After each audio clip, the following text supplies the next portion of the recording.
Olá, mais uma vez, eu sou Paulo Costa, estou aqui mais uma vez para a gente falar alguma coisa do mundo dos homens, da sexualidade masculina. É, eu peço que vocês se inscrevam aqui no canal para ficarem atualizados com as gravações que nós trazemos aqui. Se gostarem, dê um curtir,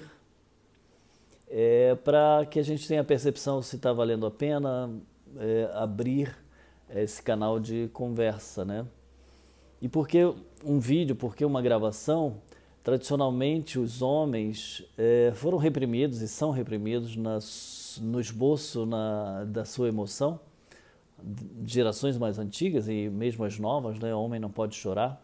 E o que se observa na história é que, com o surgimento do cinema, o cinema era um local escuro, uma sala fechada, em que o homem se permitia chorar. Então, os homens têm uma relação com o vídeo, com a forma, desde o cinema, né, de permitir-se se conectar, de viajar, de permitir a sua emoção aflorar, né? No cinema ele chorava e enxugava a lágrima, ninguém percebia, né? E hoje em dia, com essas gravações, qualquer um pode assistir num telefone, num portátil, num iPad, na privacidade do seu quarto, no banheiro, onde quiser, no transporte, num trem, num ônibus, né? E ter esse diálogo e essa percepção e buscar novas questões através de uma vivência particular como esse vídeo, né? E hoje o tema é justamente a questão sexual, né? Vamos falar de sexualidade e temos que falar sobre sexualidade. E vou falar de uma coisa que tem surgido no mundo, que está um crescimento absurdo, que ainda não foi muito estudado, vai ter que ser estudado, é o aparecimento de disfunções sexuais em homens muito jovens, abaixo de 40 anos, e mesmo adolescentes, 18, 20 anos, né? Já fizeram alguns estudos. Eu vou referenciar um artigo do ano passado, vou deixar aqui nas observações do vídeo. Foi publicado na Behavior Science em junho do ano passado, 2018, com o título em inglês, né? Mas estaria a pornografia da internet causando alguma alteração de disfunção sexual? Né? E os estudos apontam que sim, né? Só que isso ainda não é codificado ainda como uma patologia e, portanto, os especialistas, os médicos, psicólogos ainda não fazem um screening específico para o uso abusivo ou uso de pornografia de internet. E por quê? Porque cada vez mais, desde 2006, a pornografia tem estado disponível sem precisar fazer download, né? Às vezes é online, e facilitando muito a utilização da pornografia de jovens, de adolescentes, até pré-adolescentes, de uma forma abusiva. E isso não está computado nas questões mais avaliadas, né, quando alguém tem uma queixa de disfunção erétil. Ou seja, quando uma pessoa, um homem, disfunção erétil, não só disfunção erétil, mas a impotência sexual, a ejaculação precoce, perda de libido, né? Todas essas questões, além de pesquisar, quando um homem vem com uma queixa para um médico, além de pesquisar as causas orgânicas, o outro foco seria encontrar uma fonte psicológica, né? Que normalmente está associada à ansiedade de performance. E para isso existe um código de doenças internacionais, e existe uma medicação para isso, né? E muitas vezes, nesse momento, cada vez mais precocemente estão acontecendo essas queixas, ou seja, jovens de 20 anos com problemas de impotência sexual e as outras, né? Então, tem-se feito uma correlação do uso abusivo de pornografia, né?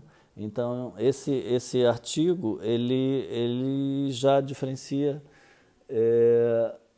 já recomenda que os profissionais de saúde, nos questionários de avaliação, nas anamneses que se faz com o doente, façam uma simples pergunta.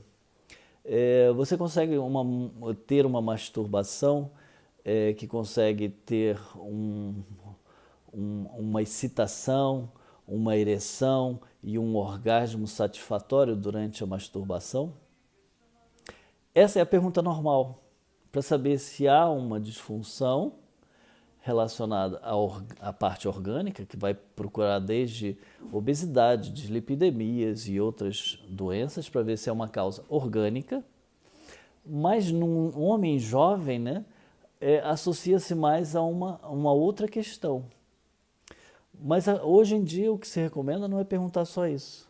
Porque se o homem jovem, não tem problema na masturbação e apresenta um problema quando vai ter a relação com uma parceira, com um parceiro, então percebe-se, é do fundo psicológico, porque sozinho não tem problema na ereção, na ejaculação, no clímax, no orgasmo, mas quando tem uma parceira que é o problema. Então deve ser daqui, né? Da área da ansiedade, de performance, está preocupado com isso ou com aquilo, mas não perguntam. E é a recomendação que esse estudo desse artigo diz, deve-se perguntar, você consegue se masturbar, ter o prazer em crescimento, né? Se excita e tenha o orgasmo e o clímax e o relaxar depois com uso de internet ou sem uso de internet? Você consegue fazer todo esse processo sem utilizar a internet? Hoje a questão tem que ser essa. Porque a partir desta questão há uma dissociação de uma componente psicológica de ansiedade para comportamental. Porque se for pelo uso de internet, é comportamental e basta afastar essa questão. E cada vez é mais difícil. Foi feito um estudo se um grupo, até com um grupo controle, né? O que achava? Se você conseguiria viver 3 semanas sem utilizar pornografia pela internet. E comparou-se com um outro grupo que perguntava se era capaz de ficar 3 semanas sem sua alimentação preferida. O grupo que era resistente a ficar sem internet por 3 semanas foi muito maior, né? Então, essa componente e essa influência do uso da internet na satisfação de prazer, na saciedade de prazer, está muito presente. E novos estudos, isso é de 2018, né? Esse estudo de avidez por sexo de internet foi feito em 2015 em vários países, vários pacientes. Então essa questão tem sido levantada aqui. Por enquanto nem os especialistas e a grande parte dos profissionais de saúde estão sensibilizados a questionar isso. Por isso, você que está assistindo esse vídeo, comece a perceber, responder essa pergunta. Você consegue ter uma excitação, consegue se masturbar, ter orgasmo, ter o relaxamento sem utilização de vídeos pornográficos?